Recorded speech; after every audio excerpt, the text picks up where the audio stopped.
me. And I said, that's weird. And she had followed me home. I'm so excited today. Yes, I am. So much so that I'm making up a song. Thank you so much for listening.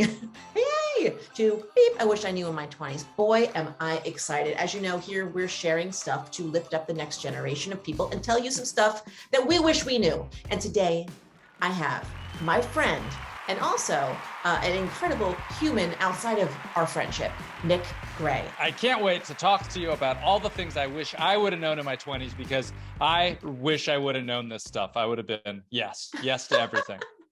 I'm telling you. Okay, so Nick, by the way, if you don't know, he is the founder and CEO of Museum Hack and a recent author of a new handbook, The 2-Hour Cocktail Party, a step-by-step handbook that's going to teach you how to build big relationships by hosting small gatherings.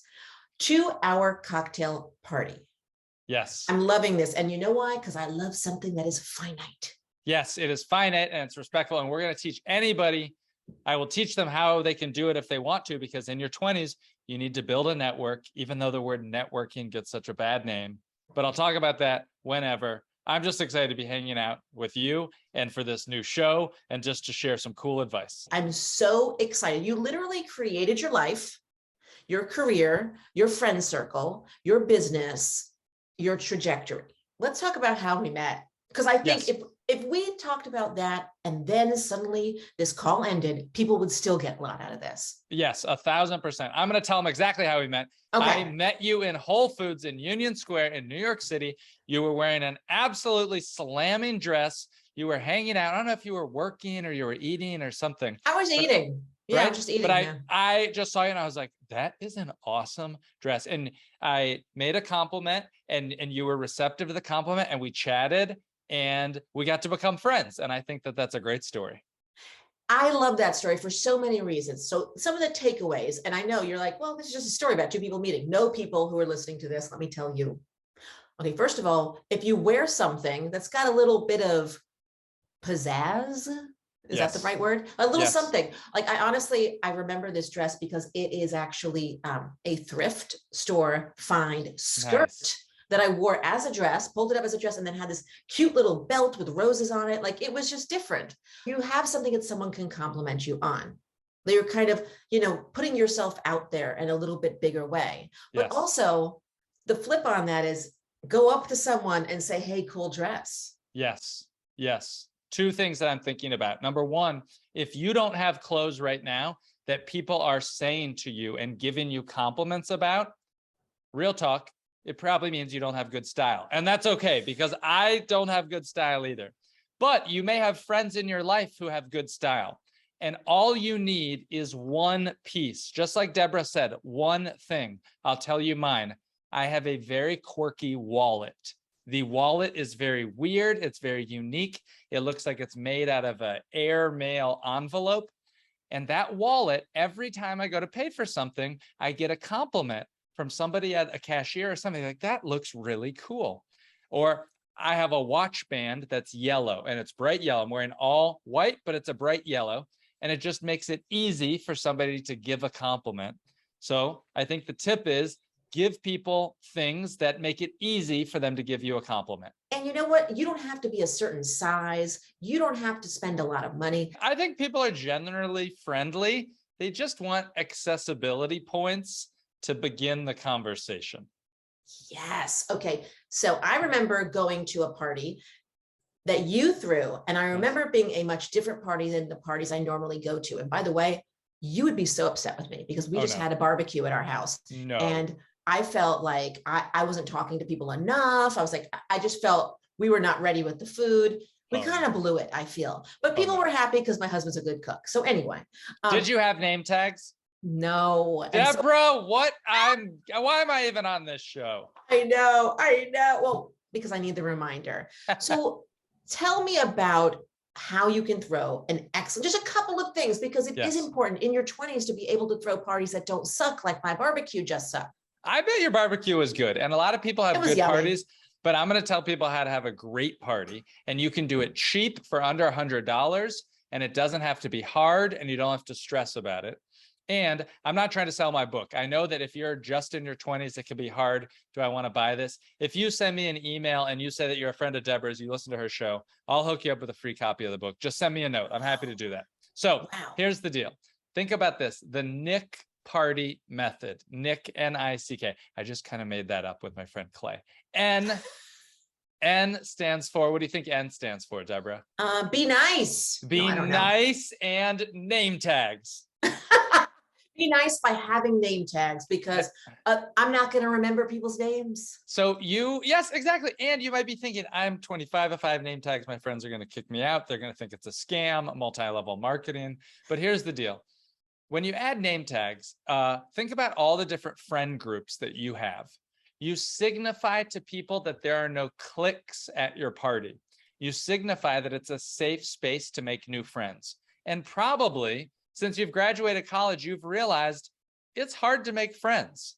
Once you get out of school, nobody really teaches adults how to make new friends, and it can be imposing. So N is the name tags. Thoughts on the name tag so far, Debra? So, okay, I remember coming to your party and thinking, well, that's a little bit different. I'll be honest. And it works. When somebody brings a partner or a significant other or a friend that's visiting, you may know whose name you're inviting, but you may not know their friends, and their friends don't know anybody. So a lot of my party method is thinking about introverts and shy people, because maybe you're thinking anyone like Nick and Debra, these outrageous personalities, can host a party, but how can I do it? So N is for name tags. Okay. I is for, what do you think I is for? Oh, this is so much fun. Invitations? It's close. Invitations I love, and it's also I is for icebreakers. Oh yes, icebreakers. I remember that too. I'm losing at this game, but I'm winning in life because I have you on the podcast. You are winning in life. I'm not going to hassle you. I just made this, and I just made this little mnemonic device up.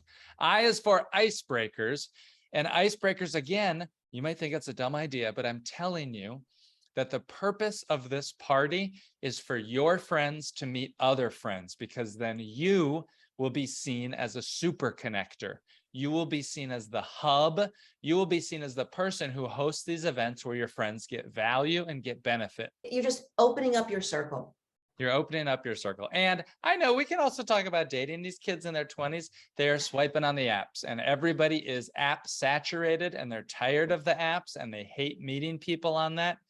So we do a very simple round of icebreakers at my parties, simply to give people an excuse or something silly to go up and talk to somebody new.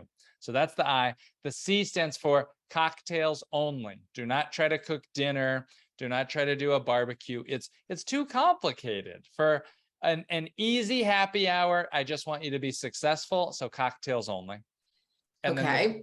Then the K, the last one, K stands for kick them out at the end. The party, it's only 2 hours long. You've got to kick them out. So how do you make people leave? That's hard. I always feel like, okay, are we done now? Right. Well, here's how. For your party that you hosted, Debra, did you list both a start time and an end time?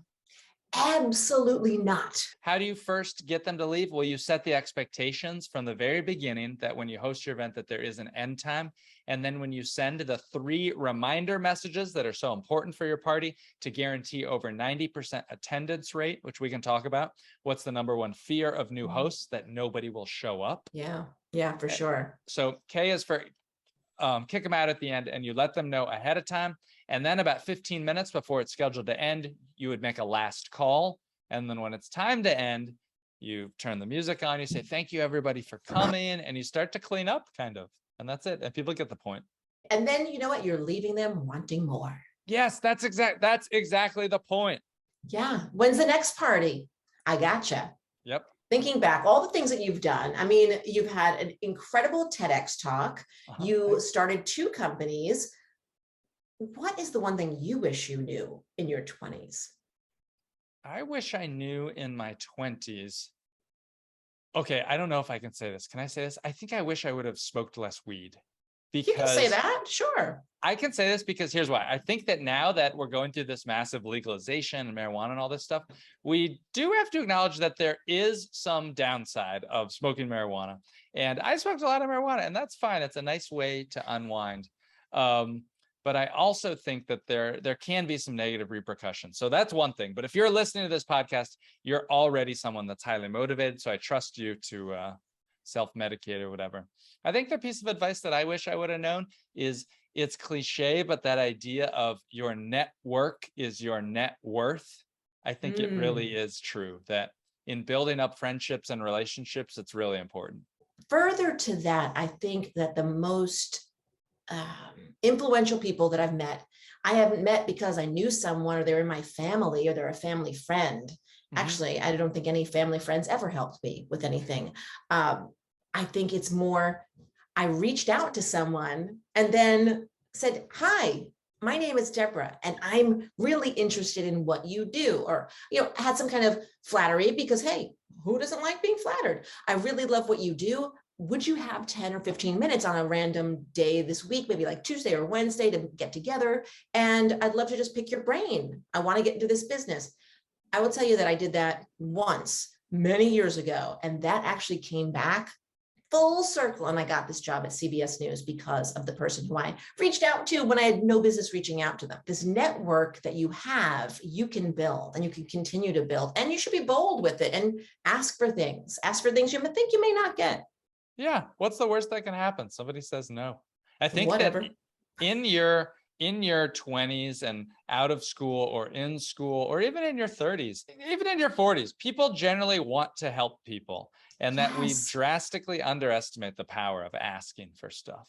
Can you tell me about a worst date, a worst job, or a worst outfit in your 20s? You only have to pick one of them, but you can pick what you can tell us anything you like. I went out in my 20s with a woman who was a med student. And, med students work pretty hard. There's a lot of jobs where they work hard, but also in med student, you work some crazy shifts.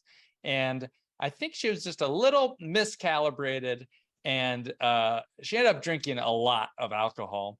And I tried to help her go home on the train, and I walked her down. And then I came back home, and she called me, and I said, that's weird. And she had followed me home. And I think that it is, as a guy, I can laugh about this and I can joke about that. I think if the tables were turned and it was like a guy followed a woman home, it'd be very creepy. Wow.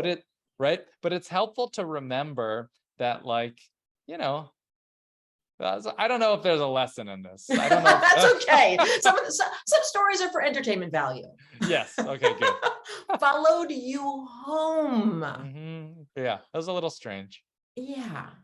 Okay, since you told me that one, I'm going to tell you one that I've had in my back pocket for a while, and I haven't told it in a long, long time. There was a guy who was a friend of a friend who I asked to be my date for my office Christmas party back in the day. And we really had a good time. And he was such a gentleman at this party. And I'm going to go get a drink. Would you like a drink? And it's getting to be the end of the night. And I'm like, okay, well, it's time to go home. We take a cab to my place, which right away I put my hand in the air and go, yeah, I set myself up for this. Looking back, but at the time I didn't know because I was in my 20s and I didn't realize this. Walk right in. I was like, I have to hurry up and pee already. Go run into the bathroom. And then I come out. And where is he? Oh, no. And I look, and I had an apartment where you walked in, the bathroom was right there. And then there was the kitchen. And you had to walk through that to get to this, the next room, which is like the living room. And you had to walk through that to get to the bedroom. So I'm like, where is he? And I get through the rooms to the bedroom, and he's standing there without any clothes on. Surprise. Surprise. Hello. And I was young and dumb and was like, it was really like something out of a movie or out of like Friends or something ridiculous. And whatever, he goes, oh, I'm sorry. And he got dressed and whatever, he left. And I called my friend. It was like, 3 a.m. at this point, right? And I called my friend. I'm sitting there telling her what happened. And I look at the bedside table. Oh, no. And his gum is wadded up, sitting on my table. No, that's disgusting. That's disgusting. Yes. I feel so vulnerable sharing mine, but I'm glad you shared yours too. I had to do that. And hey, there's a lesson, right? Yes. People will share things with you if you share things. Yes, that is a good lesson. Do you know as you have been on your career journey, and I'm sorry, I had no easy pivot there, by the way, from your date to my date, and now I'm back into career advice. I apologize. Was there a piece of advice that someone gave to you along the way throughout your career journey that you'd like to pass on? I think about one piece of advice that I heard from a friend that is memorable, and that was delegate and elevate. And what does that mean? I'm a very perfectionist, and I will spend a lot of time on the small things. And what I need to think more of, and I still need to think about this even today, is the bigger things. And so delegate and elevate has resonated with me. Delegate and then elevate. What does that mean specifically to you? Think about the bigger things. So for example, in your career, the difference between formatting the fonts perfectly versus having the right conversations. So you're not even submitting resumes to job scrapers, right? You're networking and you're meeting people and finding out about the new job opportunities versus how does my fonts line up in this perfect thing on the resume? Oh my gosh, you and I are alike. Yes. I am a Canva queen. Are you really? I love Canva. I always say my next career, I'll just make Canva invitations for people's parties. I love Canva. That's pretty cool. All right, if you're listening to this podcast, hit Debra up to make the party invite. When you read my book and host a party, Debra will make your party invitation. I think I will. I love doing it. What would you tell your 20-year-old self? What kind of advice would you give yourself at 20? The idea that I'm excited about now is that everyone in their life wants to know someone who organizes parties, who brings people together. Everyone wants to know someone like that. And the secret is you can be that person. You should be that person. All you have to do in many social situations is just step up and volunteer. That can be hosting a picnic, a wine Wednesday, a happy hour on a Monday night, whatever it is. If you just step up and offer to host that, you'll start to bring people together, and then it compounds. People start to introduce you as, oh my gosh, you have to meet Debra. She hosts this amazing barbecue in the neighborhood, things like that. It really does compound.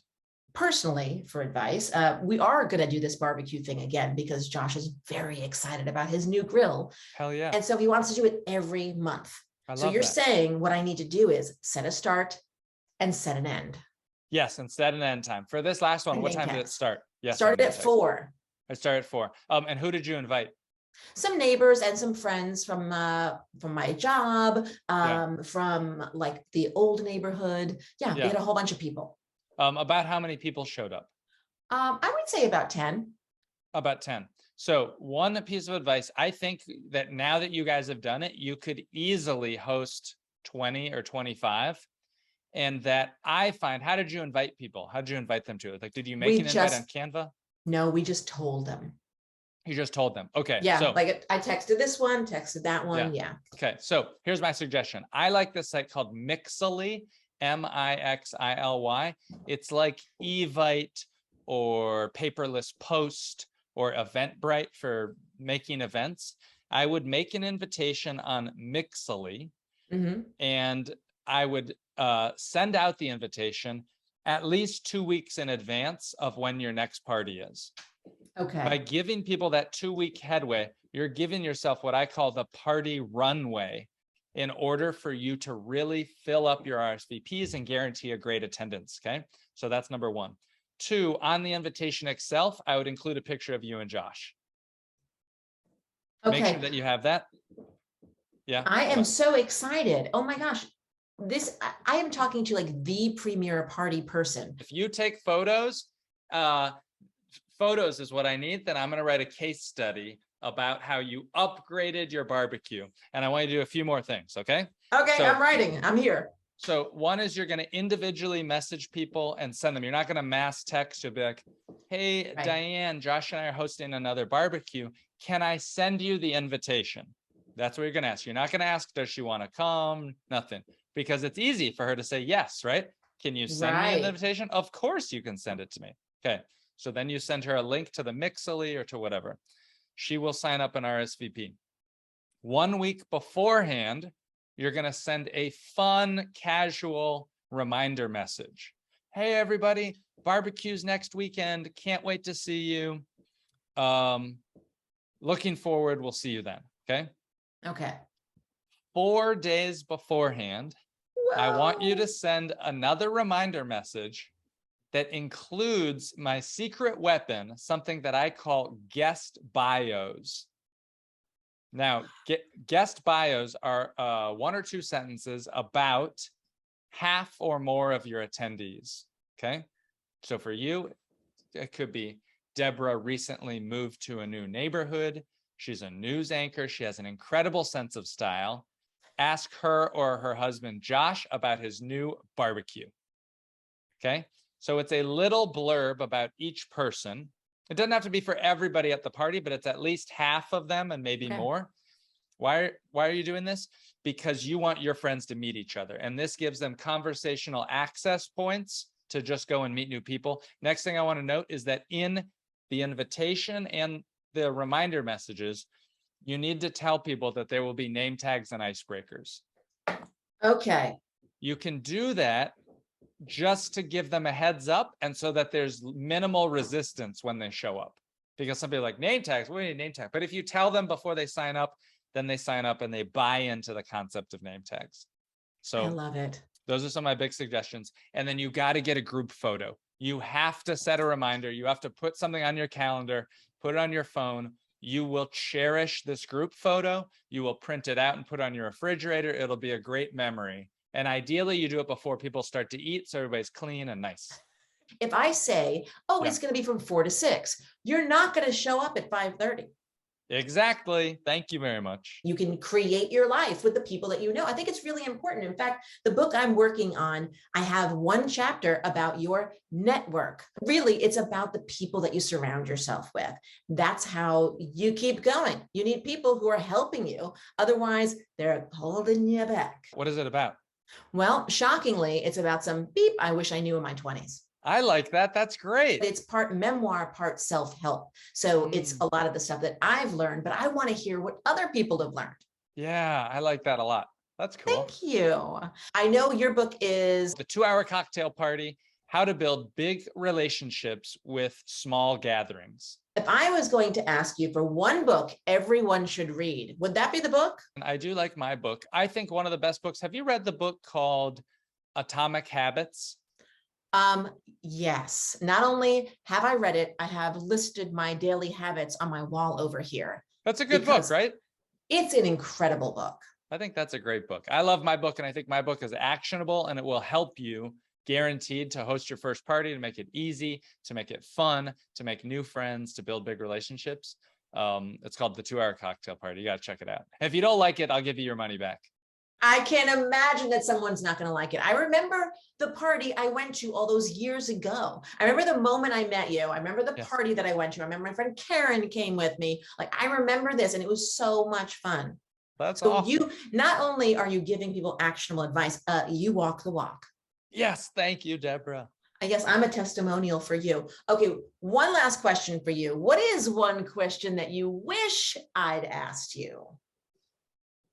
One question that I wish you would have asked me is, what's something that's non-obvious or something that most people don't know, or that most people make a mistake about when they're trying to host a party? And I think one thing that's not obvious, that maybe you noticed this, is that to a degree, the more people at your party, the less work it is for you as a host. I'll give you an example. When you had 10 people at your party, 10 is nice, but it's almost not enough for people to generate their own energy or excitement. You're still sort of in host mode, getting the momentum going.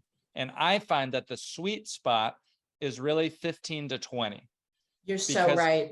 At that 15 to 20, you've got new conversations forming. People are meeting new people. There's just an energy and a buzz and an excitement. Nick, it has been so much fun talking to you. I cannot wait to go to your next cocktail party, and I cannot wait to tell you about our next barbecue.